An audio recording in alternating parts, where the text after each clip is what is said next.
ब्रह्माणं विददाति पूर्वं यो वै वेदाहुं च बृहणोति तस्मै दम्भदेवमात्मबुद्धिप्रकाशं मुमुक्षुर्वै शरणमहं प्रपद्ये।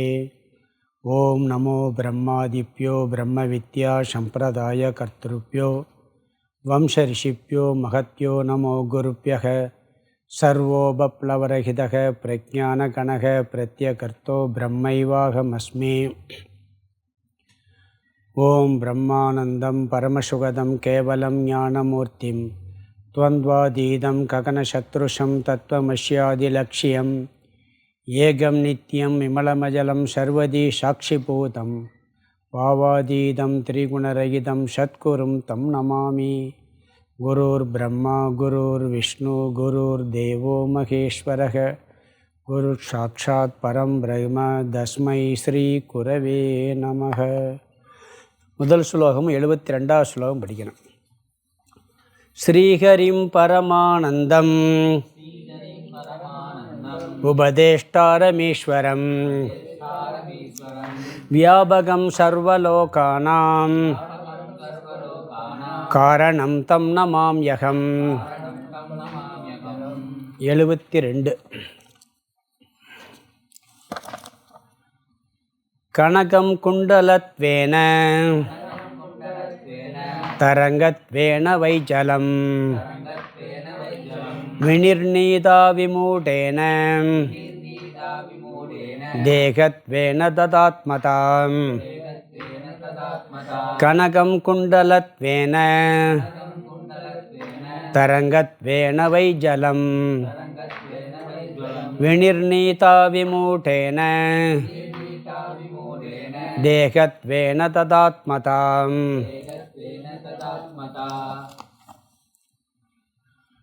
ஆதிசங்கரர் அருளிய அபரோக்ஷ அனுபூதி. இதில் 71 ஸ்லோகம் பார்த்துருக்கோம். இதுவரைக்கும் பார்த்த கருத்து என்னன்னு சொன்னீங்கன்னா, ஆரம்பத்தில் அனுபந்த சதுஷ்டயத்தை சொன்னார். பிறகு அதிகாரித்துவம் சாதன சதுஷ்டய சம்பத்தி அதை சொன்னார். பிறகு ஞானயோக பிரவேசம், ஞான யோகத்தை எப்படி நாம் பின்பற்ற வேண்டும்ங்கிறத சாரத்தை சொன்னார். வேதாந்த விசாரம் சுருக்கமாக விசாரம் செய்யப்பட்டது. முதல்ல வேதாந்த விசாரத்தை ஸ்லோகம் 12லிருந்து 16 வரைக்கும் சுருக்கமாக சொன்னார். அதில் நான் யார் அப்படிங்கிற கேள்விக்கு பதில் வரும் பொழுது ஆத்ம விசாரம் ஸ்பெஷலாக ஆரம்பித்தார். அது ஸ்லோகம் 17லிருந்து ஆத்ம விசாரம் செய்யப்பட்டது. அதில் நிறைய ஆத்மாவினுடைய லட்சணங்கள்லாம் சொன்னார். கிட்டத்தட்ட ஒரு 23 லட்சணங்கள் சொல்லி, பிறகு இந்த லட்சணத்தை எல்லாம் சொன்ன பிறகு இதற்கு சுருதி பிரமாணம், யுக்தி பிரமாணம், அனுபவ பிரமாணம் இதெல்லாம் சொன்னார். எப்பயுமே நம்ம வேதாந்தத்தில் இறுதி பிரமாணம் சுருதி பிரமாணம் அதை மட்டும் வச்சுக்கிட்டு நம்ம அதுதான் கடைசி பிரமாணம். இருந்தாலுமே அனுபவத்தையும் வச்சு சில விளக்கங்கள் சொல்லுவாங்க. பிறகு அறிவுபூர்வமாக சிந்திக்கிற யுக்தியும் வச்சு சொல்லுவாங்க.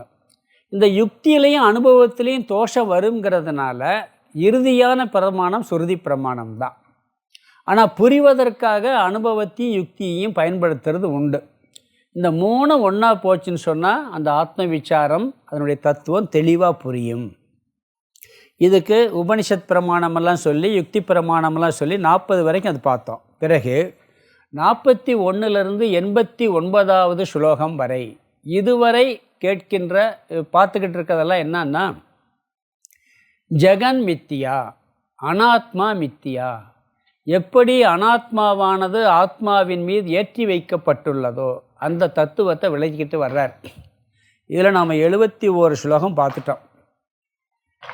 ஜெகன் மித்தியாங்கிறது எனக்கு ஆத்மா சத்தியம்னு புரிஞ்சிருச்சு, ஆனால் அனாத்மா மித்தியா புரியலேன்னு சொன்னால் வேதாந்தம் புரியலேன்னு அர்த்தம். ரெண்டும் புரியணும். அனாத்மா மித்தியான்னு புரியணும், ஆத்மா சத்தியம்னு புரியணும். அந்த கருத்து பார்த்துக்கிட்டு இருக்கோம். இப்போ கடைசியாக போன வகுப்பில் பார்த்த விஷயம் என்னன்னு சொன்னீங்கன்னா, அந்த மித்தியாங்கிற கருத்தில் நாமம் ரூபம் இந்த பிரபஞ்சம் அனைத்தும் ஒன்று நாமமாக இருக்குது, இல்லாட்டி ரூபமாக இருக்குது. இந்த நாம ரூபங்கிறது சத்தியம் அல்ல, அது ரெண்டுமே மித்தியா அப்படிங்கிற கருத்து பார்த்தோம். பிறகு காரிய காரண சம்பந்தம். பிரபஞ்சத்திற்கும் இந்த பிரம்மனுக்கும் உள்ள சம்பந்தமானது சத்திய மித்தியா சம்பந்தம் இருக்கே, இது காரிய காரண சம்பந்தம். இது பிரிக்க முடியாத சம்பந்தம். நாம் இந்த அறையில் இருக்கிறோம்னா, இந்த அறைக்கு இப்போ வந்திருக்கோம், இந்த அறையோட சம்பந்தம் வச்சுருக்கோம், பிறகு வெளியே போயிடுவோம். குரத்து மேலே மரத்து மேலே குரங்கு உட்காந்துருக்குன்னா அது வந்து பிரிக்கிற சம்பந்தம். ஆனால் காரண காரிய சம்பந்தங்கிறது பிரிக்க முடியாத சம்பந்தம். ஆத்மாவும் பிரம்மனையும் அதாவது இந்த உலகத்தையும் பிரம்மனையும் பிரிக்க முடியாமல் இருக்க, அறிவுனால தான் பிரிக்க முடியும். பானைக்கும் மண்ணுக்கு உள்ள சம்பந்தம் காரிய காரண சம்பந்தம். மண்ணை விட்டுட்டு பானையை எடுக்கவே முடியாது. பானையை விட்டுட்டு மண்ணை எடுக்க முடியாது, மண்ணை விட்டுட்டு பானையை எடுக்க முடியாது. இது ரெண்டுமே பிரிக்க முடியாத ஒரு சம்பந்தம். அதனால் என்ன சொன்னார்னா, கடைசியாக பார்க்கும் பொழுது, அப்போ இந்த காரியம் அனைத்தும் என்னவா இருக்குன்னா காரணமாகத்தான் இருக்குது. அப்போ இந்த உடல் என்ன? எல்லாமே பிரம்மன் தான் சொன்னால், இந்த உலகம் பூரா பிரம்மனாகத்தே இருக்குது. பிரம்மன் தான் காரியம், காரணம். இந்த பிரபஞ்சம் அனைத்தும் காரியம், பிரம்மன் காரணம். காரியத்தையும் காரணத்தையும் பிரிக்க முடியாதுன்னா இந்த உலகம் உண்மையிலே என்னவா இருக்குன்னு பார்க்கும் பொழுது அப்போ பிரம்மனாகத்தே இருக்கணும். பிரம்மணத்தவர் வேறு ஏதாவது இருக்க முடியுமா? இருக்க முடியாது. பானை முழுவதும் மண்ணாகத்தான் இருக்க முடியும், வேறு வழியே இல்லை, மண்ணு தான் இருக்குது அங்கே. அப்போ அனாத்மாங்கிறது என்ன? உடல் என்ன அப்படின்னா, உடல் பிரம்மன் தான். அப்போ இங்கே ஒரு கருத்தை கொஞ்சம் சூக்ஷமாக ஒரு கருத்து சொன்னார். உடலும் சைதன்யமே அப்படிங்கிற கருத்து வந்துச்சு. அப்போ சார்வாக மதவாதி சொல்கிறது சரியாக போச்சு. அது உடலவே ஆத்மாங்கிறான்.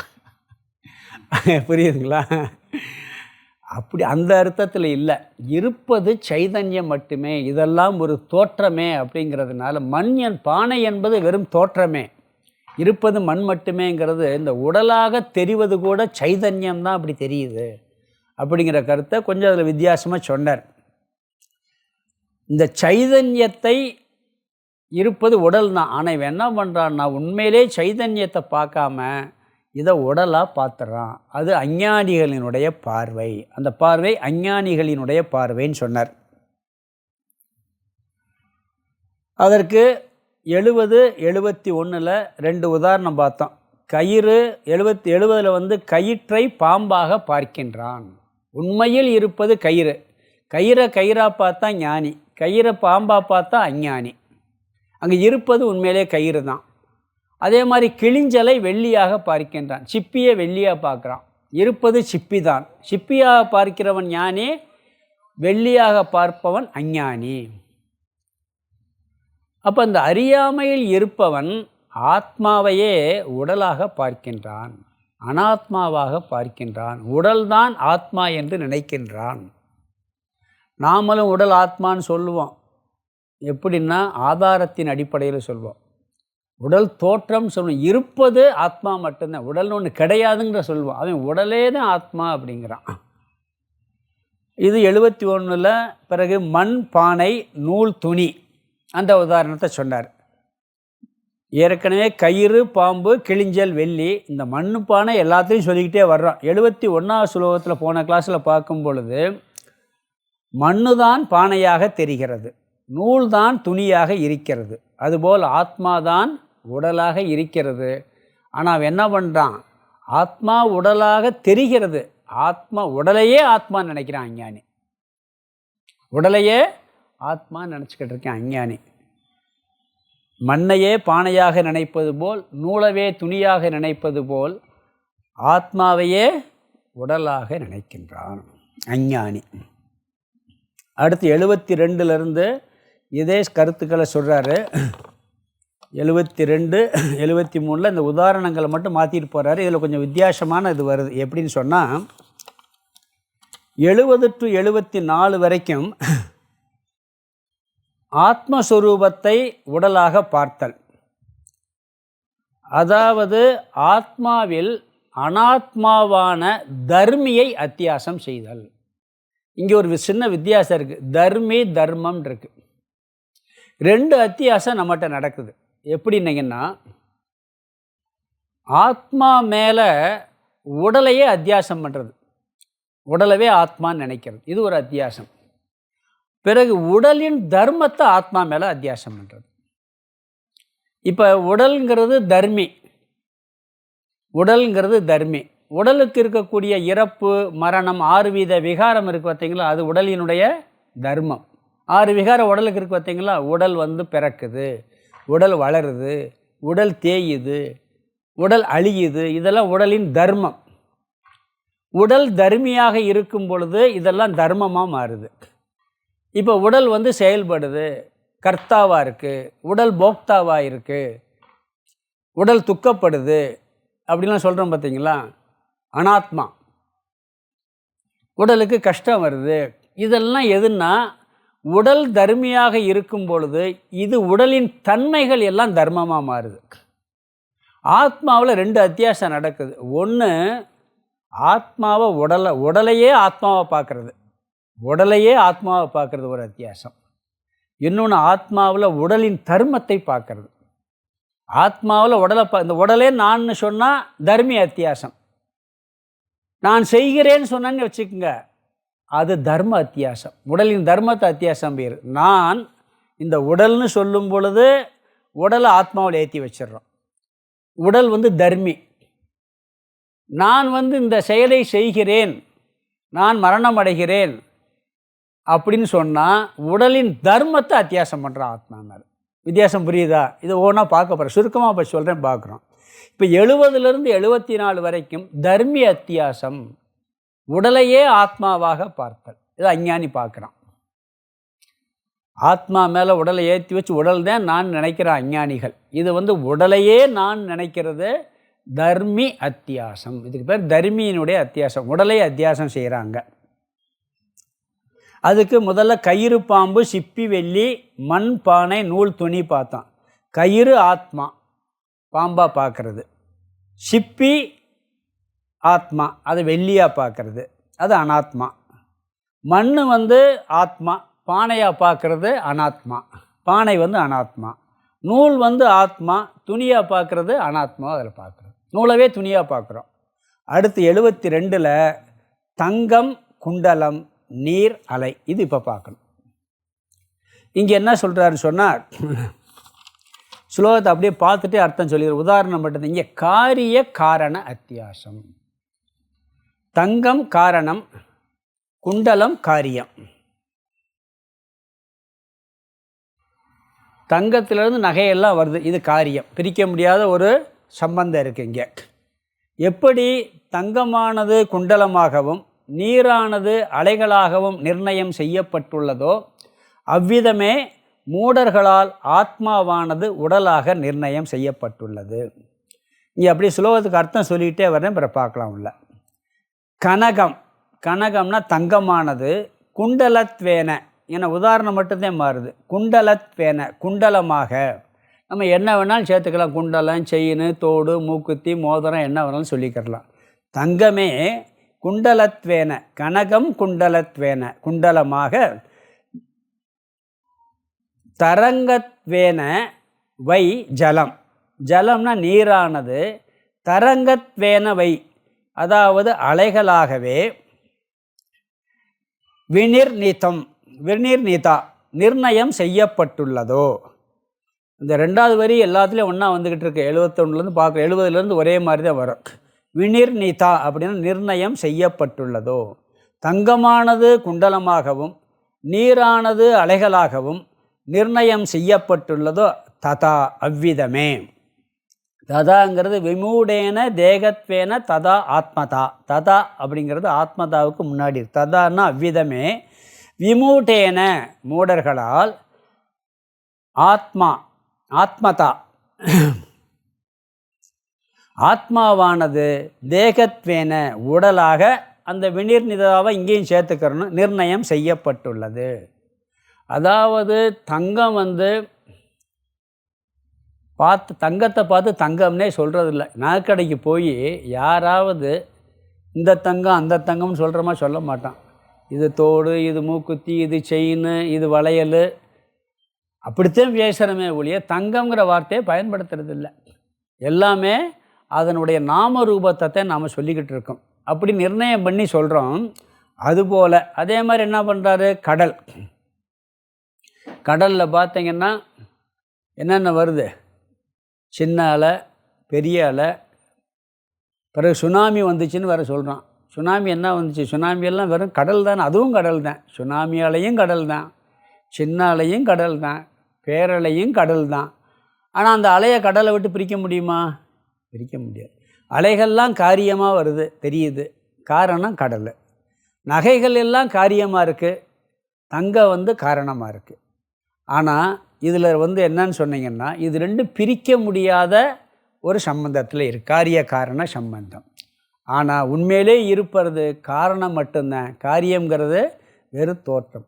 இவன் காரியத்தை மட்டும் பார்க்குறான், காரணத்தை பார்க்கறதில்ல. அஞ்ஞானி எப்படி பார்க்குறான்னா, மூடர்களால் ஆத்மாவானது உடலாக மட்டும் பார்க்கப்படுகிறது, தங்கமானது நகையாக மட்டும் பார்க்கப்படுகிறது, கடலானது அலைகளாக மட்டும் பார்க்கப்படுவது போல் அஞ்ஞானிகளால் ஆத்மாவானது உடலாக பார்க்கப்படுகிறது.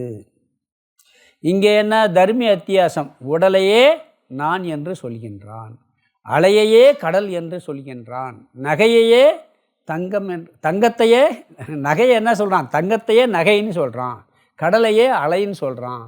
அது மாதிரி ஆத்மாவே உடல்னு சொல்லிக்கிட்டு இருக்கான். இது அஞ்ஞானி, உடலாக நிர்ணயம் செய்யப்பட்டுள்ளது. இது 72. அடுத்து 73, 74 வரைக்கும் இதே கருத்து. உதாரணம் மட்டும் மாறும்.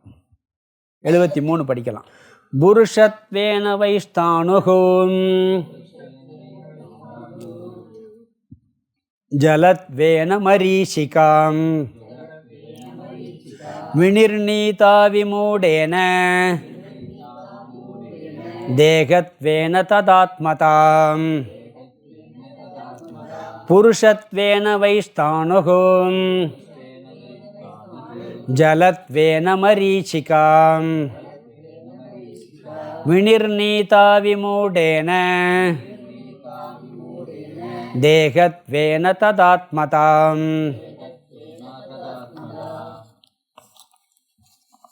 இங்கே கம்பம் மனிதன், காணல் நீர் ஜலம். ஒரு கம்பமே மனிதனாக பார்க்கப்படுகிறது, காணல் நீரே நீராக பார்க்கப்படுகிறது. இந்த காட்டில் பார்த்திங்கன்னா அந்த சோளக்காட்டு பொம்மையெல்லாம் வச்சுருப்பாங்க. அதை பகலில் பார்த்தா பறவைகளே யாரும் நின்றுக்கிட்டு இருக்கான்ட்டு வரவே வராது. பறவைகளுக்கெல்லாம் பகல்லே அது ஆள் மாதிரி தான் தெரியும். அதே இது நைட்டில் பார்த்தா திருடன் வந்தால் கூட யாரோ நின்றுக்கிட்டு இருக்கான்ட்டு போயிடுவான், ஆள் மாதிரி தான் தெரியும். ஒரு கம்பம் மனிதனாக தெரியும். ஒருத்தர் தோட்டத்தில் யாராவது காவல் படுத்திருப்பாங்க, பொத்தி ஆள் இருக்கான்னு சொன்னால் திருட வரமாட்டான். ஒருத்தர் அதே மாதிரி ரெகுலராக காவல் படுத்திருப்பார். என்ன பண்ணுவார்? நைட்டில் போவார். நைட்டு முடிஞ்ச உடனே ஒருத்தர் ஏதாவது உள்ள அந்த வைக்கோல்லாம் சுருட்டி வச்சு போரையை பொத்தி வச்சுட்டு வந்துடுவார். பார்த்துட்டு நிறையா பேர் போயிடுவாங்க. பக்கத்து தோட்டத்துக்காரர் ஒருத்தர் வந்தார், இது நடந்தது சொல்கிறேன். கூப்பிட்டு பார்க்குறாரு, எந்திரிக்கலாம். பிறகு போய் லைட்டு அந்த இதெல்லாம் கம்பெல்லாம் இருக்குது பார்த்தியா, அதை எடுத்துகிட்டு பார்த்தா உள்ளே ஏதோ பொத்தி வச்சுட்டு போயிட்டார். அவர் கம்பெல்லாம் தூக்கிட்டு போயிட்டார். பக்கத்து மாமா மச்சான் கும்பினேன், என்னம்மா நைட்டு ஒரே தூக்கமாக இருந்துச்சு அப்படின்னு சொல்லி காலையில் கிண்டல் பண்ணுறாரு. அது நைட்டில் பார்த்தா இவரும் கூப்பிட்ருக்காரு. பார்த்தா அது என்ன பண்ணுறது, உண்மையிலே ஆள் மாதிரி தெரியுது. என்ன சொல்ல, ஒரு கம்பத்தை பார்த்து ஆள் மாதிரி தோற்றம் தெரிகிறது. எங்கள் அப்பா என்னை சின்ன வயசில் கூப்பிட்டு இந்த பேய் விஷயத்தில் என்னை நல்லா ஒரு ட்ரைனிங் கொடுத்தாரு. ஒரு வயலுக்கு போவான். என்ன பண்ணுவார்னா, அங்கே பார்த்தியா ஒரு ஆள் உட்காந்துருக்க மாதிரி இருக்குது, பேய் மாதிரி தெரியல. ஆமாப்பான்னு பயப்படுவேன். அப்படியே கூட்டு செடி இருக்கும், இப்போ கம்பை வச்சு ஒரு தடவை தட்டு பார்த்து இதை பார்த்து பேயின்னு ஏமாத்துறாங்க பாரு. பக்கத்தில் போன உடனே அது மாதிரி ஒரு கம்பம் மனிதனாக தெரிகிறது. எப்படி? ஸ்தானுகு புருஷத்வேன, ஸ்தானுகு புருஷத்வேன, புருஷத்வேனவை ஸ்தானுகுன்னு இருக்கு. அதில் ஸ்தானுகு வை ஒரு கம்பமானது அல்லது ஒரு தூணானது புருஷத்வேன ஒரு மனிதனாகவும், ஒரு கம்பத்தை பார்த்து எப்படி மனிதனாயுமே அறியாமையில் கற்பனை பண்ணுறானோ, ஒரு நிர்ணயம் செய்கின்றானோ, உறுதிப்படுத்துகின்றானோ, அதுபோல அடுத்தது பாருங்க, ஜலத்வேன மரீச்சிகா. மரீச்சிகான்னா காணல் நீரானது ஜலத்வேன ஜலமாகவும், காணல் நீரானது மரீச்சிகான்னா காணல் நீர், ஜலத்வேன ஜலமாகவும், காணல் நீரானது ஒரு ஜலமாக தோற்றம் தெரிகின்றது. இது ரெண்டுலையும் பார்த்தீங்கன்னா முதல் சொன்ன உதாரணத்துக்கு இந்த சொன்ன உதாரணத்துக்கு வித்தியாசம் இருக்குது. 72 என்ன சொன்னார்னா, தங்கமானது குண்டலமாகவும் நீரானது அலைகளாகவும் சொன்னார். அதுவும் எப்படின்னா காட்சியிலே இருக்கும். அதுக்கு முன்னாடி கயிறு பாம்பு சொன்னார், சிப்பி வெள்ளி சொன்னார். பாம்பு காட்சியிலிருந்து மறைஞ்ச உடனே இது கயிறுன்னு தெரிஞ்ச பிறகு பாம்புங்கிற காட்சியே இருக்காது. அதாவது கயிறுங்கிற அறிவு வந்துருச்சுன்னா பாம்புங்கிற காட்சியே போயிடும். இது சிப்பிதேங்கிற அறிவு வந்துருச்சுன்னா வெள்ளிங்கிற காட்சியே இருக்காது அங்கே.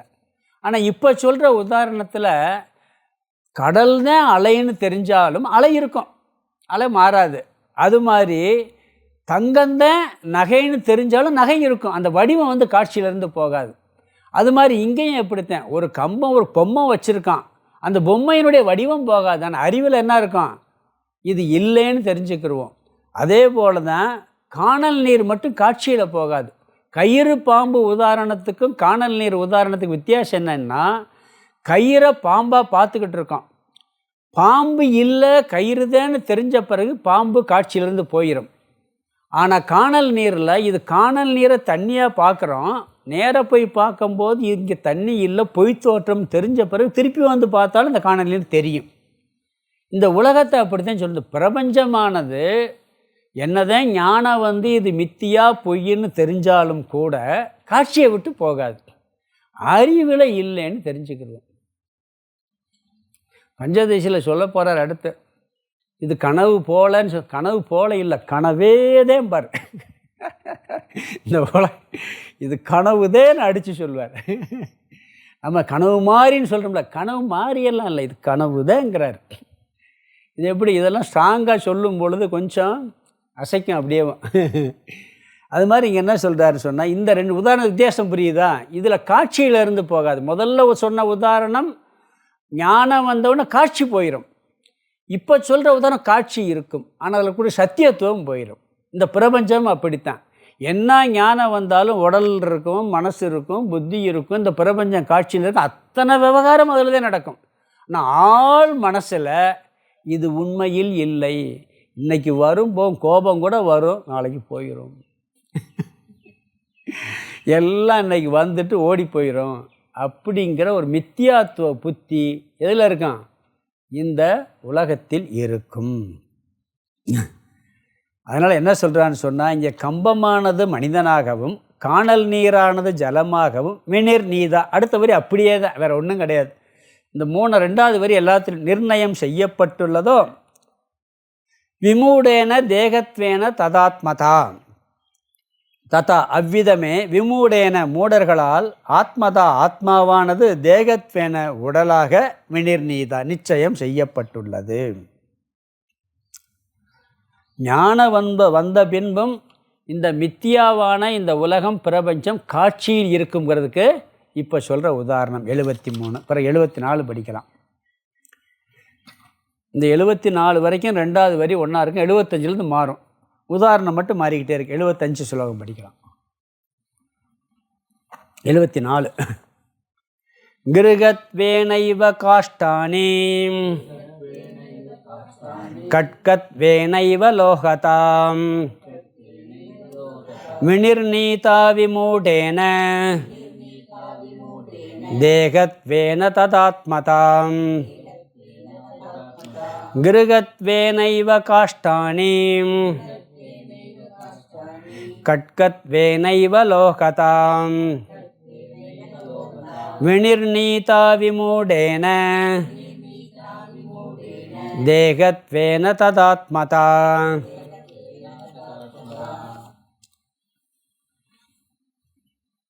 இங்கே மரமானது வீடாகவும் இரும்பானது கத்தியாகவும் காட்சி தருகிறது. காஷ்டானி கிருகத் வேனைவ காஷ்டானி, மரமானது வீடாகவும். என்ன செங்கல் மண்ணில் தானே வீடு கட்டிக்கிட்டு இருக்கோம், மரத்தை போய் வீடுங்கிறாரு. நிறைய இடங்களில் மரத்திலே வீடு கட்டுறதெல்லாம் உண்டு. சரி, அதை கூட விட்டுருவோம். நம்ம தோதுப்படி மரமானது கதவாகவும், மரமானது ஜன்னலாகவும், மரமானது டேபிளாகவும், மரமானது சேராகவும் சொல்லிக்கிறலாம். மரத்தில் எத்தனை செய்கிறார். அப்படி மரமானது வீடாகவும். பிறகு லோகதா இரும்பானது கட்கத்வேனைவ, அந்த அதே வேலையில் கட்கத்வேனைவ லோகதான் இருக்கு. லோகதான்னா இரும்பானது, கட்கத்வேனைவ கத்தியாகவும். அவர் ஒன்றை மட்டும் சொல்கிறாரு, நீங்கள் எல்லாத்தையும் எடுத்துக்கிடலாம். இரும்பில் என்னென்ன செய்கிறோம் அத்தனை இன்றைக்கி அத்தனை விவகாரம் இரும்பில் தான் இருக்குது. மம்பட்டி, அருவா, கத்தி, கத்தரி, ஏன் நம்ம சில்வர் பாத்திரம் பூராமே இரும்பு தான். எவர் சில்வர் பாத்திரம் பூராமே என்னது இரும்பு தான்.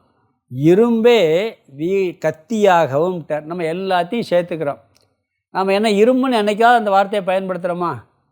இதை பார்த்து இரும்புங்கிற வார்த்தையை சொல்கிறதே இல்லை. இது தட்டு, இது டம்ளரு, இது கத்தி, இது அருவா, இது மண்வெட்டி. அதே மாதிரி மரத்தில் செஞ்ச பொருளை இது மரம்ங்கிற வார்த்தையை என்றைக்கும் பயன்படுத்த மாட்டோம். மரத்தை மறைத்தது மாமத யானை, மரத்தில் மறைந்தது மாமத யானை. அது மாதிரி மரத்தில் செஞ்ச பொருள் எல்லாமே என்ன மரமாக பார்க்கும்போது மட்டும்தான் மரம். திருப்பி வெட்டி எடுத்தாச்சுன்னா மரம்ங்கிற வார்த்தையை யூஸ் பண்ணுறதே இல்லை, சக்கைன்னு சொல்லுவோம் முதல்ல. பிறகு அதை சேரோ டேபிளோ நிலையோ கதவோ அப்படித்தான் பயன்படுத்திக்கிட்டு இருக்கோம். அப்படி மரமானது இங்கே வீடாகவும் ஒன்றை மட்டும் சொல்கிறார். ஏன்னா அந்த மரத்தில் வீடு செய்கிற மர வீடுன்னு சொல்கிறோம்ல. நிறையா வெளிநாட்டுகளில் சில இடங்கள்லாம் இந்த பூகம்பம் ஒரு இடத்துல மரத்தில் வீடு பண்ணியிருப்பாங்களாம். மரமானது வீடாகவும் இரும்பானது கத்தியாகவும் வினிர் நீதா நிர்ணயம் செய்யப்பட்டுள்ளதோ, எவ்விதம் நிர்ணயம் செய்யப்பட்டுள்ளதோ. ரெண்டாவது வரி அப்படியே ததா அவ்விதமே விமூட்டேன மூடர்களால் ஆத்மதா ஆத்மாவானது உடலாக நிர்ணயம் செய்யப்பட்டுள்ளது. இங்கேயும் காரிய காரண உதாரணம்தான். வீடு காரியம், மரம் காரணம், கத்தி காரியம், இரும்பு காரணம். என்ன பண்ணுறான், காரியத்தில் தான் இவன் சத்தியத்துவத்தை பார்க்குறான், காரணத்தில் பார்க்குறதில்ல. அதனால் இதெல்லாம் காரியம் அனைத்தும் மித்தியா. அடுத்து 75லேருந்து டாபிக் மாறுது, 86 வரைக்கும் அதே டாபிக் தான், மித்தியா டாபிக் தான். ரெண்டாவது வரி ஒரே மாதிரி இருக்கும். முதல் வரியில் உதாரணங்கள் நிறைய சொல்லி மாற்றிக்கிட்டு போவார். இங்கே என்னன்னு சொன்னீங்கன்னா, இங்கே தான் தர்ம அத்தியாசம். இதுக்கு முன்னாடி தர்மி அத்தியாசம், அதாவது ஆத்மா உடலையே ஆத்மாவாக பார்க்குறது. உடலுங்கிறது தர்மி. இங்கே உடலின் தர்மம் இருக்கு பார்த்தீங்களா, அது ஆத்மாவில் அத்தியாசம் பண்ணுறான். அங்கே உடலவே ஆத்மாவில் அத்தியாசம் பண்ணிட்டான். இனிமேல் வரப்போகிறது உடலின் தர்மத்தை ஆத்மாவில் அத்தியாசம் பண்ணுறது. அதை நம்ம இங்கே பார்க்கலாம். 70லேருந்து 74 வரைக்கும் ரெண்டாவது வரி ஒரே வரி தான். அதில் பூராமே தர்மி அத்தியாசம். எப்படின்னா இந்த உடலையே ஆத்மாவை பார்க்குறது. அடுத்தது உடலின் தர்மத்தை ஆத்மாவை பார்க்குறது. உடலின் தர்மத்தை ஆத்மாவில் ஏற்றி வச்சு பார்க்குறது அடுத்து வரக்கூடிய சுலோகங்கள். இங்கு நம்மளுடைய பார்வையின் அடிப்படையில், அங்கே காரிய காரணத்தின் அடிப்படையில் சொன்னார். இனிமேல் வரக்கூடிய சுலோகங்களில் நம்மளுடைய பார்க்குற பார்வை இருக்குது பார்த்தீங்களா, இதன் அடிப்படையில் அது மாறுது அப்படிங்கிறார். எப்படின்னு பார்க்கலாம். 75 படிக்கலாம். யதா விருக்ஷ விபர்யாசோ ஜலாத்பவதி கஷ்யசித் தத்வதாத்மனி தேகத்வம் பஸ்யத் யஜ்ஞான யோகதஹ.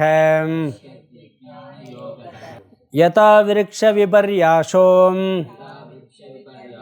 ஜலாத்பவதி கஷ்யசித் தத்வதாத்மனி தேகத்வம் பஸ்யத் யஜ்ஞான யோகதஹ. 70லேருந்து 74 வரைக்கும் ஒரே வரி, இங்கே 75லேருந்து 86 வரைக்கும் ஒரே வரி தான் வரப்போகுது. 86வது சுலக வரைக்கும் ஒரே மாதிரியான வரி வரும். 2வது வரியில் மாற்றமே இருக்காது. இங்கே எப்படின்னா, 2வது வரியில் நாம் தவறாக பார்க்குறதுக்கு என்ன காரணம்னு சொல்கிறார். இந்த 2வது வரியை முதல்ல பார்த்துருவோம், பிறகு உள்ளே போகலாம். 2வது வரியில் நாம் எல்லாத்தையும் தப்பாக ஏன் அத்தியாசம் பண்ணி பார்க்குறோம் அப்படிங்கிறதுக்கு ஒரு காரணம் சொல்கிறார். என்ன காரணம் சொன்னால், அஜ்ஞான யோகதக, அத்தியாசத்திற்கு என்ன காரணம்னா அறியாமையின் சேர்க்கையினால். அஜ்ஞான யோகதக, அறியாமை, யோகம்னா சேர்க்கிறது, அறியாமையினுடைய சேர்க்கையினால் எல்லா அத்தியாசமும் நடக்கிறது. நீ என்ன தப்பாக பார்த்தாலும் அதுக்கு ஒரே காரணம். என்ன காரணம்? அறியாமை தான். இந்த அறியாமையினால தான் எல்லாத்தையுமே அத்தியாசம் பண்ணி பார்க்குறோம். அதாவது சரியான அறிவு இல்லாததின் காரணத்தினால தான் நாம் எல்லாத்தையுமே தவறான முடிவு செய்கிறோம். ஒரு தவறான முடிவு பண்ணுறதுக்கு என்ன காரணம்னா, அங்கே சரியான அறிவு வேலை செய்யலை. விவகாரத்தில் கூட ஒரு விஷயத்தில் ஒரு தப்பாக முடிவு பண்ணியிருக்கோம்னா அதுக்கு என்ன காரணம்? அங்கே சரியாக நம்ம யோசிக்கலை, சிந்திக்கலை, சரியாக தீர விசாரிக்கலை. சரி, தப்பாக முடிவு பண்ணிட்டோம். அறிவுனால் தப்பாக முடிவு பண்ணியாச்சு. அறிவுனால் தப்பாக முடிவு பண்ணதை திருப்பி சரியாக முடிவு பண்ணுறதுக்கு எதை பயன்படுத்தணும்? அந்த அறிவத்தையும் பயன்படுத்தணும். வேறு எதையும் பயன்படுத்த முடியாது. இப்போ கண்ணில் ஒரு பார்க்குறோம், ஒரு பொருள் கண்ணில் ஏதோ ஒரு கோளாறில் 1 2ஆக தெரியுது, இல்லை ஒரு கலர் மாறி தெரியுது. அப்போ கண்ணில் கோளாறுங்கிறதுக்காக திருப்பி காதை வச்சு அதை சரியானதுன்னு கண்டுபிடிக்க முடியுமா? வர்ணத்தை மூக்கை வச்சு கண்டுபிடிக்க முடியுமா? முடியாது. அப்போ கண்ணை சரி பண்ணி திருப்பி கண்ணால் தான் பார்த்தா சரியான அறிவு வரும். எதில் ஒன்றில் தப்பான அறிவு கிடைக்குதோ அதில் சரியான அறிவு பெறுவதற்கு அந்த எந்த தப்பாக ஒரு பிரமாணத்தை பயன்படுத்தி தப்பான அறிவை அடைஞ்சோமோ அதே பிரமாணத்தை பயன்படுத்தி சரியான அறிவை அடைய முடியும். இது உண்மையா இல்லையா? எதன் வாயிலாக உலகத்தில் இன்பத்தை அனுபவித்தோமோ அதன் வாயிலாகத்தான் துன்பமும் கிடைக்கும். எதன் வாயிலாக துன்பத்தை அனுபவித்தோமோ அதன் வாயிலாகத்தான் இன்பமும் கிடைக்கும். வாத்தியார் பெற்றோர்லாம் அடித்தாங்க, அவங்களால தான் கஷ்டப்பட்டோம், பிறகு அதனால தான் சந்தோஷமும் படுறோம்.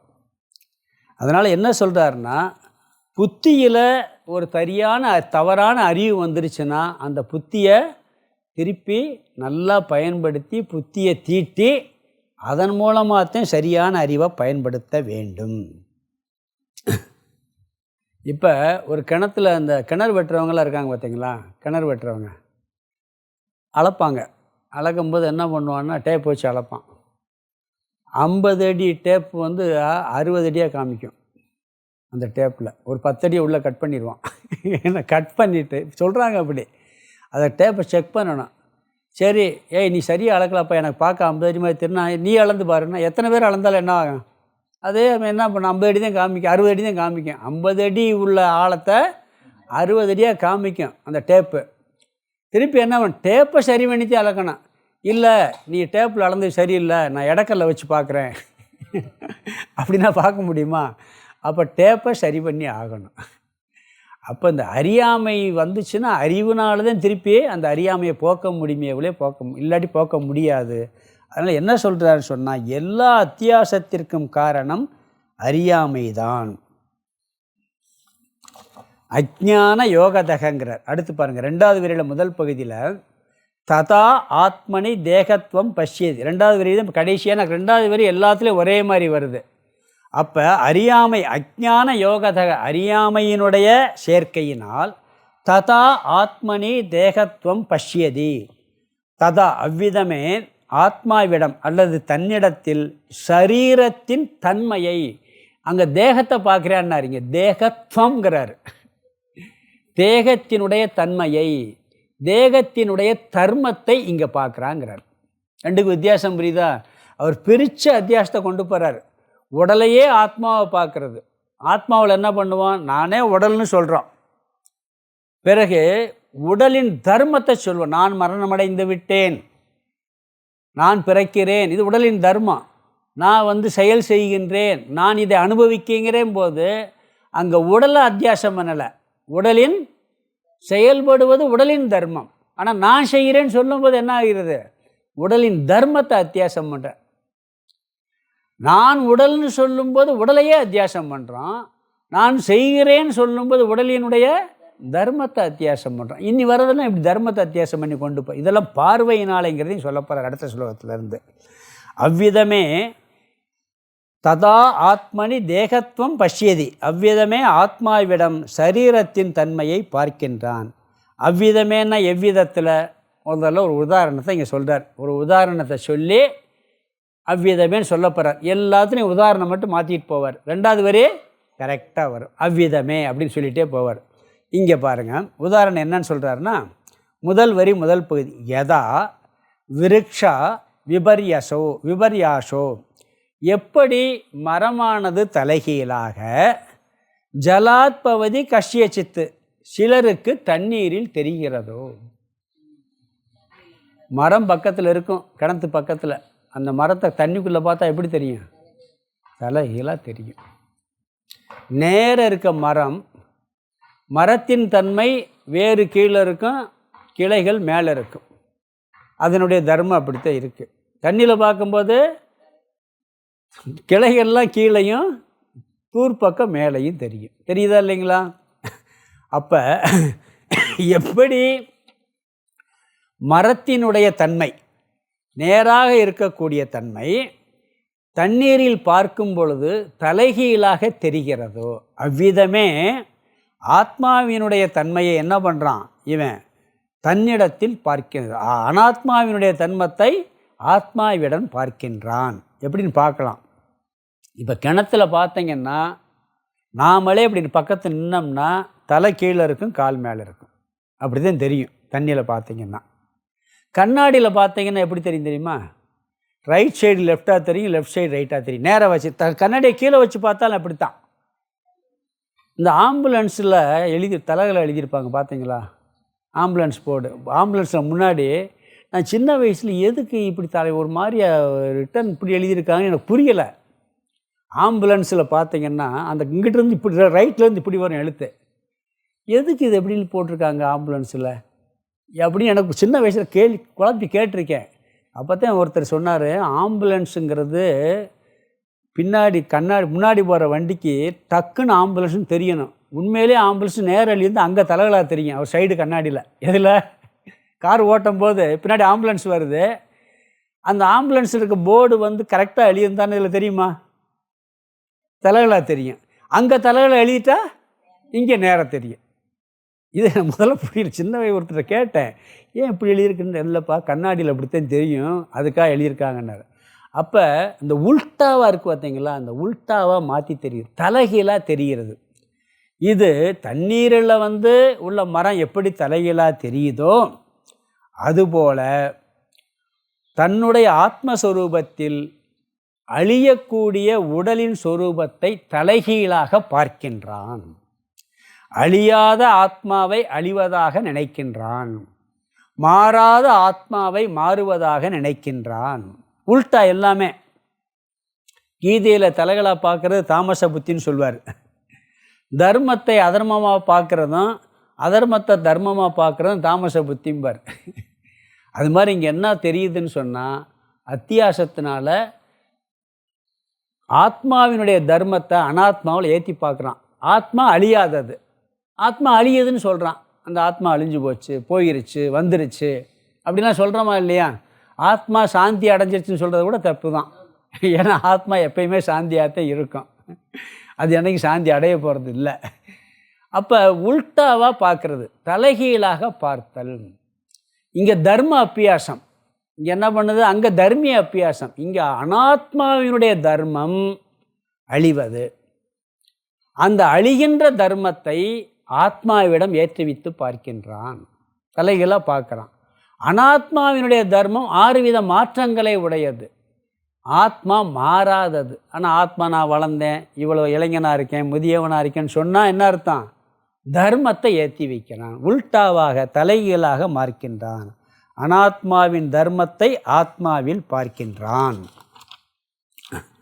இது இங்கே என்ன சொல்கிறாருன்னு சொன்னால், ஆக்சுவலாக தர்ம அத்தியாசம்.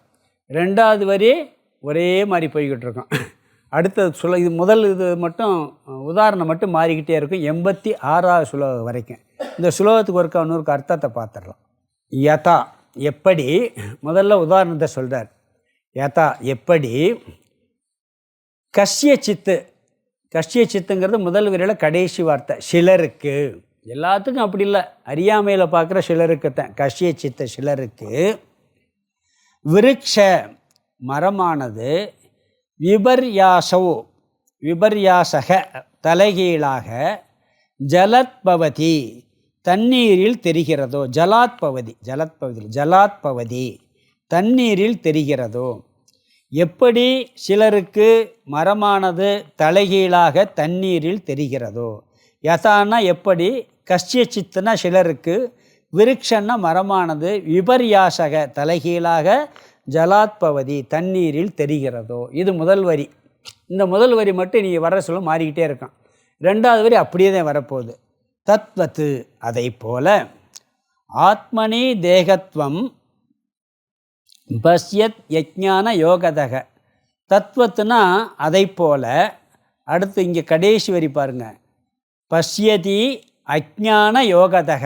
இங்கே அஜ்ஞான யோகதக எடுத்துங்க. அதை போல அஜ்ஞானன அறியாமையின், யோகதகன்னா சேர்க்கையினால், அறியாமை என்ற சேர்க்கையின் காரணத்தினால், ஆத்மனி தத்வத்து ஆத்மனி தேகத்துவம். ஆத்மனின்னு சொன்னால் தன்னிடத்தில் அல்லது ஆத்மாவினிடத்தில், தேகத்துவம் தேகத்தின் தன்மையை, அங்கே தேகத்தவே பார்த்தான், இங்கே என்ன சொல்கிறாரு, தேகத்தின் தன்மையை பஷ்யதி பார்க்கின்றான். இதுக்கு முந்தின சுழத்தில் தேகமாகவே பார்த்தான்னு சொல்லிட்டார். இங்கே என்ன சொல்கிறார் பார்த்தீங்கன்னா, வித்தியாசம் புரியுதா? தேகத்தின் தன்மையை பார்க்கின்றான். எப்படி மரம் தலைகீழாக தெரியுதோ அது மாதிரி தேகத்தினுடைய தன்மையெல்லாம் இங்கே ஏற்றி பார்க்கின்றான், தலைகீழாக பார்க்குறேன்னு சொல்கிறார். இங்கே 75 ஸ்லோகம், அது 76 பார்க்கலாம். இனி இதில் உதாரணம் மட்டும் மாறிக்கிட்டே போகும். போதேன கச்சத பும்சகம் சர்வம் பாதீவ சஞ்சலம் தத்வதாத்மனி தேகத்வம் பஷ்யத் யஜ்ஞான யோகதக. போதேன கச்சத பும்சகம் சர்வம் பாதீவ சஞ்சலம் தத்வதாத்மனி தேகத்வம் பஷ்யத் யஜ்ஞான யோகதக. அங்கே எல்லாம் உல்டாவான்னார். தேகத்தினுடைய தன்மையெல்லாம் தலைகீழாக பார்க்கணும் பொதுவாக சொல்லிட்டார். இங்கே என்ன பண்ணுறாருன்னு சொன்னால், அகர்த்தாவை கர்த்தாவாக பார்த்தல். ஆத்மா என்னது, அகர்த்தா. பார்த்துருக்கோமா இல்லையா? அபோக்தா அகர்த்தான்லாம் கீதையிலேயே படிச்சிருக்கோம். அதை இங்கே கர்த்தாவாக பார்க்கின்றான். தேகத்தினுடைய தன்மை கர்த்திருவம். தேகம் எப்பொழுதும் செயல்பட்டு கொண்டிருப்பது. அனாத்மா எப்பொழுதுமே செயலில் தான் இருக்கும். ஆத்மா என்றைக்கும் செயல்படாது. கர்மத்தில் அகர்மத்தையும் அகர்மத்தில் கர்மத்தையும் காண்போன் மக்களுள் மேதாவி. அவனே யோகி, அவனே எல்லாம் செய்து முடித்தோம் 4வது அத்தியாயத்தில் படிச்சிருக்கோம். இங்கே என்ன பண்ணுறான், அங்கே உல்டாவை பார்க்குறான்னு சொல்லிட்டார் முதல் ஸ்லோகத்தில். இங்கே எப்படி உல்டான்னு சொன்னால், கர்த்தாவை அகர்த்தாவாக பார்த்தல், அகர்த்தாவை கர்த்தாவாக பார்த்தல். அதற்கு உதாரணம் படகு சொல்கிறார். படகு செல்லுது. ஏன்னா அந்த காலத்தில் கார்லாம் இல்லை, காரு பைக்கு ட்ரெயின்லாம் இல்லை. அதனால் கடலை சொல்லியிருக்காரு, படகு சொல்லியிருக்கார். படகு போய்கிட்டு இருக்கும்போது படகுலேருந்து சைடில் கரையில் பார்த்தோம்னா எல்லா மரங்களும் போய்கிட்டு இருக்க மாதிரி தெரியும். உண்மையிலே மரம் நகருதான்னா மரம் நகரவே இல்லை. நகராத மரம் நகருவது போல் தெரிகிறது. அகர்த்தாவான மரம் கர்த்தாவாக காட்சியில் தெரிகிறது. ஆனால் உண்மையிலேயே மரம் நகரலை. அதை விட பெஸ்ட்டு நம்ம ட்ரெயின்லேயே பார்க்கலாம். நம்ம ட்ரெயினில் உட்காந்துருப்போம், பக்கத்து ட்ரெயின் போய்கிட்டு இருக்கோம், நம்ம ட்ரெயின் நகர்ந்துருச்சுன்னு பார்ப்போம். அந்த ட்ரெயின் நகர்றது நம்ம ட்ரெயின் நகர்றது மாதிரி தெரியும். நம்ம ட்ரெயினில் சாதாரண போய்கிட்டு இருக்கும்போது அத்தனை வீடுகளும் மரங்களும் போய்கிட்டே இருக்குது. அது ஒருத்தனுக்கு பிறவிலே கண் பார்வை இல்லையாம். கண் பார்வை ஒருத்தருக்கு இல்லாமல் இருந்திருக்கு. ஆனால் அந்த கண்ணு பார்வையை கொண்டு வர முடியும்னு சொல்லியிருக்காங்க. அதாவது இந்த சில ஆப்ரேஷன் பண்ணால் கொண்டு வர முடியும், எனக்கு உண்மையில் நரம்பில் பாதிப்பு இல்லை அப்படின்னு சொல்லி ஒரு 7-8 வயசுக்கு மேலே கண் பார்வையை கொண்டாந்து எல்லாம் முடிச்சுட்டு ட்ரெயினில் ஏற்றிருக்காரு அவங்க அப்பா. அப்படியே வேடிக்கை பார்த்துட்டே வந்திருக்கேன் ஆச்சரியமாக. ட்ரெயினில் உட்காந்து கிளம்புன உடனே, ஐயோ அப்பா வீடு பூரா போகுது, கட்டடம்லாம் நகண்டு ஓடிக்கிட்டு இருக்குன்னானா, கத்துனானா அந்த பையன். கட்டடம்லாம் நகழுது ஓடுதுங்கிறானா. அன்றைக்கி தான் பார்க்குறான் ஃபஸ்ட்டு. ட்ரெயின் போகும்போது பார்த்தா அவனுக்கு காட்சியில் எப்படி தெரியுது, கட்டடமே ஓடுறது மாதிரி தெரியுது. கத்துனானா அந்த பையன். சொல்லுவாங்க இப்படி. அப்போ நகராததை நகர்வது போல் பார்க்கின்றோம். வேறு உதாரணமே வேணாம். இந்த பொய்யான காரியத்தில் தான் உலகமே நடந்துக்கிட்டு இருக்கிறதுக்கு சூரியன் உதயம் சூரிய அஸ்தமனம் தான். சூரியன் உண்மையிலேயே உதிக்குதா மறையுதா? சூரியன் நிலையாக நிற்கிது. பூமி ஆனால் பூமி சுற்றுற மாதிரி தெரியுதா? வேறு ஒருத்தருக்கு மட்டும் பூமி சுற்றுற மாதிரி தெரியுது. யாருக்கு? வேறு கடைக்கு போயிட்டு வர்றவங்களுக்கு. அவன் தான் பூமி சுற்றுதுன்னு கரெக்டாக சொல்கிறான். அவன் தான் விஞ்ஞானி. நம்மளாம் என்ன பண்ணுறோம், பூமி சுற்றுறதாக சொல்கிறதே இல்லை. ஆனால் பாருங்கள், உதிக்கிறது மறைகிறதுங்கிறது விஞ்ஞானப்படி உண்மையே கிடையாது. ஆனால் சூரியன் உதிக்கும் போது எல்லா உயிர்களும் விழிக்குது, அஸ்தமனமாகும்போது எல்லா உயிரும் தூங்குது. அத்தனை செயல்பாடுகளும் அத்தனை கால கணிப்புகளும் ஒரு பொய்யான விஷயத்தில் நடந்துக்கிட்டு இருக்கா இல்லையா? உண்மையா இல்லையா? சந்திரன் தன்னைத்தானே சுற்றிக்கிட்டு இருக்கு, தெரியுதா? நேரத்தனம் சந்திரனை பார்க்குறோம். அப்படியே பார்த்தோம்னா அந்த தோற்றம் அப்படியே தான் இருக்குது. ஒரு சைடு தான் நம்ம பார்க்க முடியுது. சந்திரனுக்கு பின் சைடு நம்ம பார்த்ததே கிடையவே கிடையாது, தெரியுமா? சந்திரனுடைய பேக் சைடு நம்ம பார்த்தது கிடையாது. ஆனால் சுற்றுது. அதுக்கு ஒரு டெக்னிக்கல் இருக்குது. அது அந்த டெக்னிக்னால நம்மளுக்கு தெரியறது இல்லை. அது பூமியை சுற்றுற டைமும் தன்னைத்தானே ஒரே டைமாக இருக்கிறதுனால நம்ம பார்க்கும்போது பூமி பக்கம் ஒரு முகம்தான் தெரியும் அதுக்கு. ஆனால் பார்த்தா ஒன்றும் தெரியலை. நகர்வது நகராததாக தெரியுது. பூமி நகர்ந்துக்கிட்டு இருக்கு, இது நகராதாக தெரியுது. உள்டா, இங்கேயும் உள்டா தான். ஆனால் நகராமல் சூரியன் இருக்கு, நகருது. இங்கே படகு உதாரணத்தை சொல்லி என்ன சொல்கிறாரு? இப்படி அது மாதிரி என்ன சொல்கிறாருன்னா, ஆத்மா எந்த செயலும் செய்வதில்லை. நான் எந்த செயலும் செய்கிறேன்னு சொல்லியாச்சுன்னா கர்வம் வருமா? தப்பாக செஞ்சால் இன்ஃபீரியாரிட்டி வருமா? ஐயோ தப்பாக செஞ்சுட்டேன், தெரியாமல் செஞ்சு குற்ற உணர்வு சாதாரணமாக வரணும். நல்லா செஞ்சால் பெருமை வரக்கூடாது. ஏன்னா ஆத்மா நான் செஞ்சதில்லை. ஆத்மா எந்த செயலுக்கும் காரணம் அல்ல, அது அகர்த்தாவாகவே இருக்கிறது. இங்கெல்லாம் தர்மத்தை அத்தியாசம் பண்ணுறான். இதுக்கு முன்னாடியே தர்மி அத்தியாசம். அனாத்மாவினுடைய தர்மம் கர்த்தா, போக்தாவையும் சேர்த்துக்கிறலாம். அனுபவிக்கிறதெல்லாம் எது? அனாத்மா தான், ஆத்மா கிடையாது. ஆனால் நம்ம என்ன பண்ணுறோம், ஆத்மா அனுபவிக்கிறதா நினைக்கிறோம், ஆத்மா ட்ராவல் பண்ணுறதாக சொல்கிறோம், உயிர் போயிருச்சுன்னு சொல்கிறோம். அனாத்மா தான் ட்ராவல் பண்ணும், சூக்ஷ்ம சரீரம். அப்போ அனாத்மாவினுடைய செயல்படும் தன்மையை, இந்த கர்த்திருவத்தை ஆத்மாவிடம், அகர்த்தாவான ஆத்மாவிடம் ஏற்றுவித்தல் பார்க்கின்றான். பொதுவாக இந்த புத்தி எத்தனையோ ஜென்மாந்திரங்களில் உடம்பு தான் நான், இந்த உடம்பு நான் தான் செய்கிறேன், நான் தான் போகிறேன், நான் தான் வர்றேன், எல்லாம் நான் எத்தனையோ ஜென்மாந்திரங்களில் பழகிருச்சான். ஈஸியில் இந்த புத்தி போகாது. அதனால் என்ன பண்ணுறாருன்னா, இந்த தர்ம அத்தியாசத்தை திருப்பி நீ பண்ணிக்கிட்டே இருக்கேங்கிறத மாற்றி ஒரு பழக்கம் வந்துருச்சுன்னா அந்த பழக்கத்தை நிப்பாட்டுறது கஷ்டம். அதாவது நான் ஒரு இடத்துல வேற ஒரு உதாரணம், அது வேறு இதுக்கு சொல்கிறது. இந்த இவன் இருக்கான் பாருங்க, இந்த உதாரணம் சொல்லியிருக்கேன். இந்த கலை குத்தாடி இருக்கான் பார்த்தீங்களா, பார்த்துருக்கீங்களா? அந்த காலத்தில் ஊரில் கலை குத்தாடியெல்லாம் வச்சு வருவான். இந்த வளையத்துக்குள்ளே போவான் தெரியுமா? முதல்ல ஒரு சின்ன வளையத்தினுடைய அடிச்சுக்கிட்டு இருப்பான், ட்ரம் அடித்து கை தட்டுவான் பாருங்கள். பெரிய வளையத்தில் ஈஸியாக வருவான். அப்புறம் சின்ன வளையமாக கொண்டு கடைசியில் ஒரு குட்டி வளையமாக இருக்கும், அதுக்குள்ளே நுழைஞ்சி வெளியே வந்துடுவான். கை தட்டுவான், ட்ரம் அடிப்பான், நுழைச்சு டப்பார்னு வெளியே வந்துடுவான். புரியுங்களா? ஒரு திருடன் பார்த்தானா, அதை திருடன் பார்த்துட்டு மூட்டுக்கான வளையத்தில் அந்த வீட்டில் ஊருக்கு போயிட்டாங்க, கதவெல்லாம் பூட்டிட்டு, ஜன்னலில் அவ்வளோதான் கேப் இருக்குது, அது வழி அவனை திருடி கொண்டு போய் உள்ளே விட்டு கதவை திறந்து கொள்ளையடிச்செல்லாம் நினச்சானான். நினச்சா போயிருக்கான். அங்கே போய் தூக்கிட்டு போகணும், காசு தரேன்னு போய் உள்ளே போய் கதவை திறந்து விடுறான் இருக்கான். இவன் நுழைஞ்சு பார்த்து நுழையவே முடியலை அவனால். என்னடா அங்கே இதை விட சின்ன ஓட்டையை அறிஞ்சு நுழைஞ்சேன்னு, இப்போயும் நுழைஞ்சிருவேன், ட்ரம் அடிக்க சொல்லுங்கள், கைதட்ட சொல்லுங்கள், 10 பேரை கூப்பிட்டு வந்து நான் நுழைஞ்சிருவேன்டா. இவனுக்கு அப்படித்தான் பழகிருக்க செயல் வர்றதுக்கு. அந்த பழக்கத்தை அவனால் மாற்ற முடியல. நம்மளுக்கு நான் செய்கிறேன், நான் தான் பண்ணிக்கிட்டு இருக்கேன், நான் தான் அனுபவிக்கிறேன், இந்த ஜென்மாந்திரம் மட்டும் இல்லை, எத்தனையோ ஜென்மாந்திரங்களில் வந்தாச்சு. புழு உடம்பையும் நான் நினச்சிருக்கோம், தேவர் உடம்பையும் நான் நினச்சிருக்கோம், எல்லா உடம்பையும் நான் நினச்சிருக்கேன். இந்த அத்தியாசம் இப்போ இந்த உடம்பை நான் உடம்பையே நான் என்ற அத்தியாசத்தையும், இந்த அனாத்மா செய்கின்றதை நான் செய்கின்ற அத்தியாசத்தையும் செஞ்சு பழகி இருக்கிறதுனால உடனே நம்மளுக்கு போகிறதில்லை.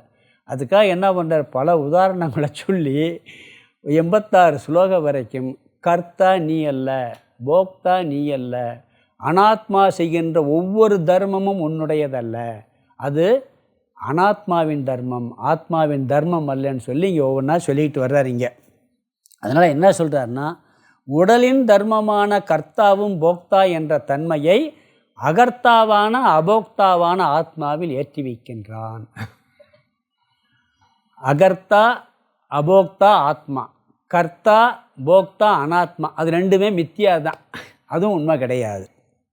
ஸ்லோகத்துக்கு அர்த்தத்தை பார்க்கலாங்க. போதேன கச்சதக பும்சக, போதேன படகில், போதேன படகில், கச்சதக சென்று கொண்டிருக்கும், பும்சக மனிதனுக்கு, படகில் சென்று கொண்டிருக்கும் மனிதனுக்கு. முதல் வார்த்தை போதேன கச்சத பும்சக, இது உதாரணம். படகில் சென்று கொண்டிருக்கும் மனிதனுக்கு சர்வம் பாதீவ சஞ்சலம், சஞ்சலம் இவ சஞ்சலம், இவ சஞ்சலம், சஞ்சலம் இவ நகர்வது போலவே, எது சர்வம் அனைத்தும் நகர்வது போலவே, கரையில் இருக்க எல்லாமே நகர்வது போலவே. இது உதாரணம். முதல் வரி போதேன கச்சத பும்சக, படகில் சென்று கொண்டிருக்கும் மனிதனுக்கு சர்வம் அனைத்தும், இவ சஞ்சலம், சஞ்சலம் இவ நகர்வது போலவே. அடுத்து நகர்வது போலவே பாதி அப்படின்னு இருக்கு. பாதி இவனுக்கு இவ அங்கே சேர்த்துறோம், பாதின்னு சொன்னால் தெரிகிறது, நகர்வது போலவே தெரிகிறது. சர்வம் பாதி இவ சஞ்சலம், அனைத்தும் சஞ்சலம் இவ நகர்வது போலவே பாதி தெரிகிறது. ரெண்டாவது வரி தத்வத் ஆத்மனி, அதை போலவே ஆத்மனி தன்னிடத்தில், ஆத்மாவினிடத்தில், தேகத்வம் தேகத்தின் தன்மையை, பஷ்யதி பார்க்கின்றான். யார்? அஞ்ஞான யோகதக, அஞ்ஞானத்தின் சேர்க்கையினால். இந்த ரெண்டாவது ஏற்கனவே பார்த்துருக்கோம். ஒருத்தன் அறியாமையினால் என்ன பண்ணுறான், தன்னிடத்தில் தேகத்தினுடைய தன்மையை பார்க்கின்றான். தேகத்துவம்னா தேகத்தின் தன்மை. தேகத்தின் தன்மை என்ன? கர்த்தா. அதை என்ன பண்ணுறான், இவன் என்ன பண்ணுறான், அதுதான் கர்த்தத்துவத்தை ஆத்மாவில் பார்க்குறான். அதுக்கு படகு உதாரணத்தை அவர் சொல்லிட்டார். அடுத்த ஸ்லோகம் 77 படிக்கலாம். பீதத்வம் ஹீயதா சுப்ரேம் தோஷாத் பவதி கஷ்யசித்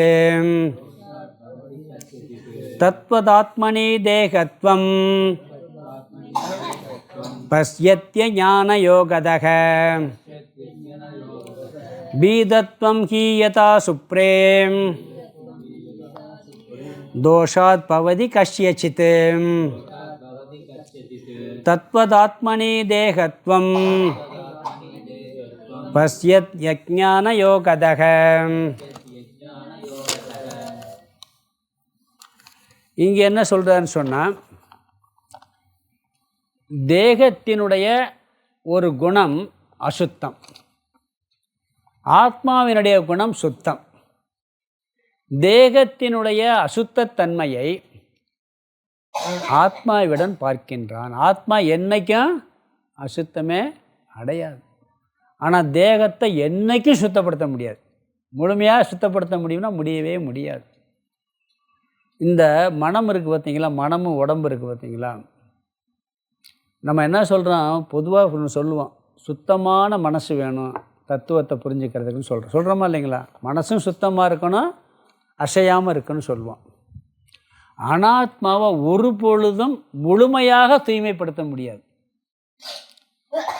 ஆத்மாவை தூய்மைப்படுத்த வேண்டிய அவசியமே இல்லைங்க. இது எப்பொழுதுமே என்ன இருக்கு, தூய்மையாக தான் இருக்குது. ஆனால் என்ன பண்ணுறான், இந்த தேகத்தினுடைய அசுத்தத்தன்மையை என்ன பண்ணுறான், ஆத்மா மேலே ஏற்றி பார்க்கின்றான். சுத்தமானதில் அசுத்தமானதை பார்த்தல். இங்கே என்ன சொல்கிறாருன்னா, உதாரணம் வெண்மை மஞ்சள். அதாவது தூய்மைக்கு உதாரணம் வெண்மை. வெள்ளையாக இருக்கிறத மஞ்சளாக இங்கேயும் பார்வையினுடைய தோஷந்தான். இங்கே என்ன தோஷம், அங்கேயும் பார்வையினுடைய தோஷந்தான். மரம் நகல்றது பார்வையினுடைய தோஷந்தான், வேறு ஒன்றும் கிடையாது. இங்கே எப்படின்னா, சுத்தமான துணியில் அழுக்க பார்க்குறானா, வெண்மையான துணியில். சில பேர் சொல்லும் பார்த்தீங்கன்னா, அதுக்கு மஞ்சள் அடையாளம் சொல்கிறார். மஞ்சளாக பார்க்குறான் கண்ணினுடைய தோஷத்தினால, வெள்ளை துணியை மஞ்சளாக பார்க்குறாங்கிறார். தூய்மைக்கு வெண்மை உதாரணம், அழுக்குக்கு மஞ்சள் உதாரணம். நம்ம சொல்லுவோம், அந்த சட்டையை போட்டு போட்டு மஞ்சள் பூத்து போச்சுப்பா சொல்லுவோமா இல்லைங்களா.